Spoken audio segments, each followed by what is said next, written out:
उसमें गेहूं भर दे और ढक्कन में चीनी भर ले, उस पर 1 रुपया रख दो। रूली, चावल, गुड़ आदि से श्री गणेश जी की पूजन करें। इसमें पहले करवा पर रोली से छातिया काट कर 13 बिंदी लगाएं। फिर 13 गेहूं के दाने हाथ में लेकर के कहानी सुने। कहानी सुनने के बाद करवे पर हाथ फेर कर अपनी सास के पैरों में पड़कर वो करवा अपनी सास को दे दे। इसके बाद 13 दाने गेहूं के और पानी का लोटा अलग रख ले और रात्रि को जब चंद्रमा निकल आए तो चंद्रमा को अर्घ दे करके बाद में भोजन कर ले। यदि बहन या पुत्री कहीं दूर बाहर रहती हो तो करवा गेहूं। प्राचीन काल में एक करवा नाम की स्त्री महान पतिव्रता चिल्ला चिल्ला कर पुकारने लगा। अपने पति की आवाज को सुनकर उसकी पतिव्रता स्त्री करवा भागी हुई चली और उस पतिव्रता से आते ही मगर को कच्चे सूत के धागे से बांध दिया।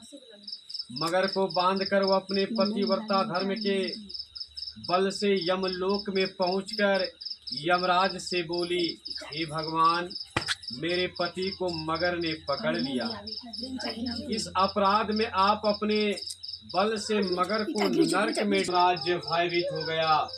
अंततः इस पतिव्रता के साथ जाकर उस मगर को यमलोक को पठा दिया और उसके पति को दीर्घायु होने का आशीर्वाद दिया। उसी दिन से ये करवा चौथ मनाई जाती है और व्रत रखा जाता है। हे करवा माता, जैसे तुमने अपने पति की रक्षा की, ऐसे ही सबके पतियों का रक्षा करना। गणेश व्यक्ति की कहानी है। एक अंधी बुढ़िया थी, उसका एक लड़का और एक लड़की की बहू थी। वो बहुत गरीब था।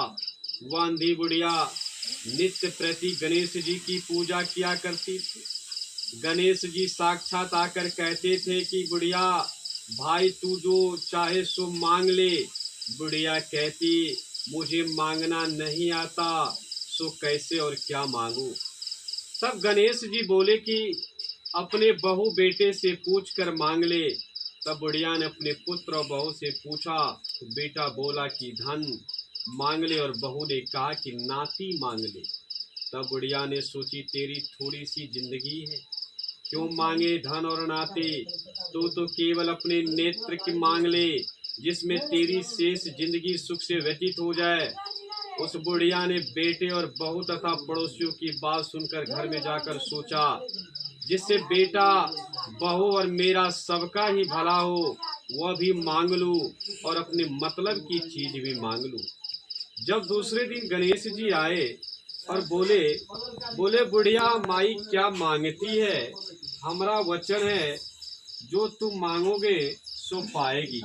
गणेश जी के वचन सुनकर बुढ़िया बोली, हे गणराज, यदि आप मुझ पर प्रसन्न हैं तो मुझे 9 करोड़ की माया दे, निरोगी काया दे, अमर सुहाग दे, आंखों में प्रकाश दे, नाती पोता दे और समस्त परिवार को सुख दे और अंत में मोक्ष दे।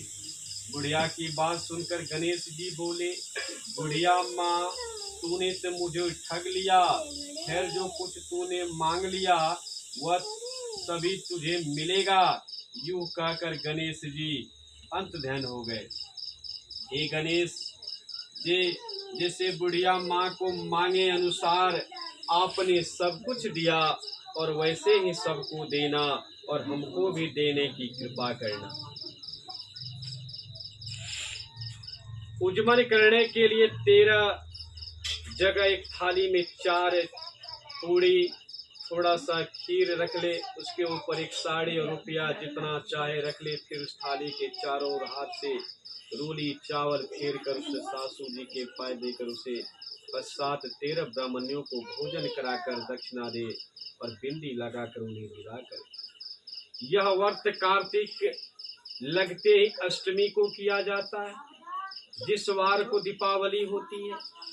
उससे पहले शिशुवार को पड़ती है। इस व्रत को स्त्रियां करती है जिसकी संतान होती है। बच्चों की माँ दिन भर व्रत रख के संज्ञा काल को ओष्ठ पुष्ट को ओही की पुतली रंग भर कर वह और शिव सोई में रख करके चित्र बना करके इसे पूजन विधि के द्वारा इसे करते हैं।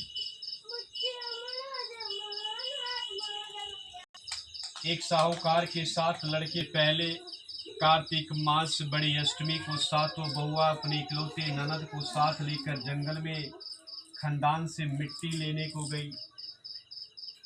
जहाँ से वह सब मिट्टी खोद रही थी वही शिव माता की मादत थी। मिट्टी खोदते समय स्वयं का बच्चा मर गया। शिव माता ने कहा, तूने मेरे बच्चे का मार कर मुझे निपुत्री कर दिया, इसलिए मैं तेरी कुक बांधी। वह ननद अपनी सातों भाभियों से बोली कि तुम ऐसे कोई मेरे बदले में अपनी कोख बांधा ले। 6 भाभियों ने अपनी कोख बंधवाने से इनकार कर दिया। परंतु छोटी भाभी सोचने लगी, यदि मैं अपनी ननद का कहना नहीं मानूंगी तो कनर के बदले में अपनी कोख बंधवा ली।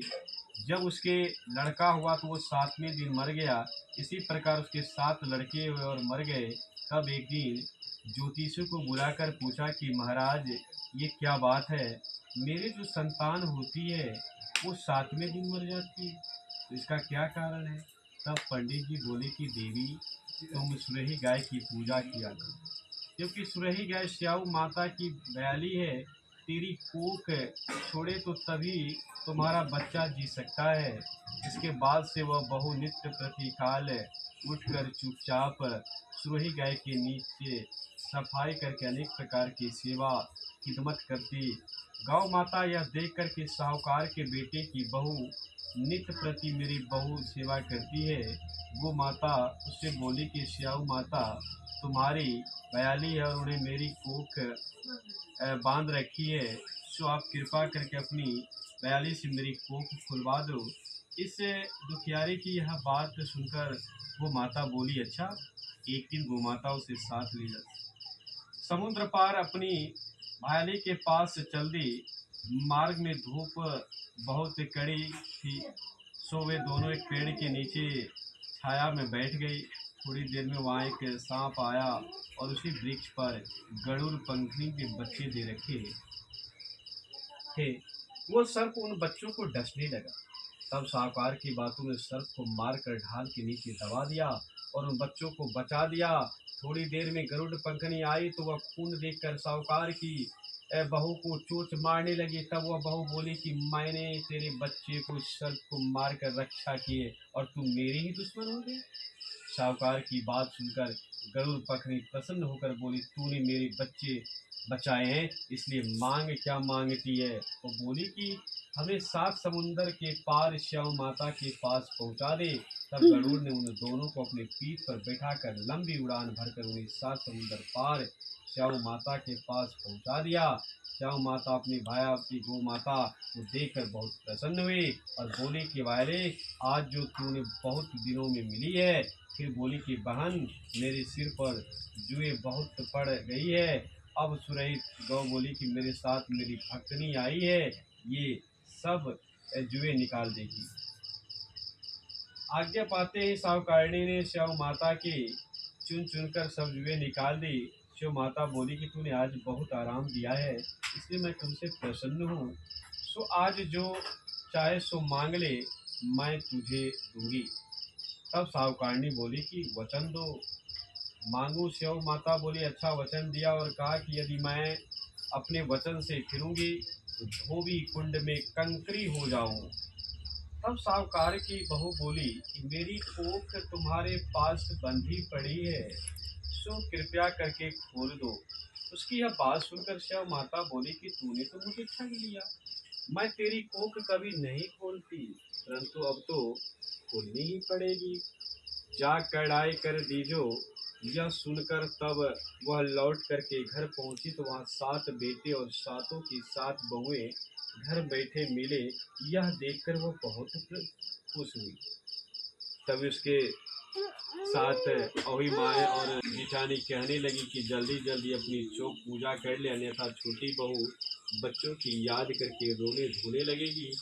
थोड़ी देर में उन्होंने अपने बच्चों से कहा कि चाची के घर जाकर देख आओ कि आज वो अभी क्यों नहीं रोई। बच्चों ने आकर कहा कि चाची अहो रही है, वो खूब उद्मन कर रही है। यह सुनते उसकी जेठानी दौड़कर उसके घर गई और जाकर के कहा कि तुमने अपनी मेरी कोख खोल दी है। जिस प्रकार मेरी कोख खोली है उसी प्रकार संसार में सभी नारियों की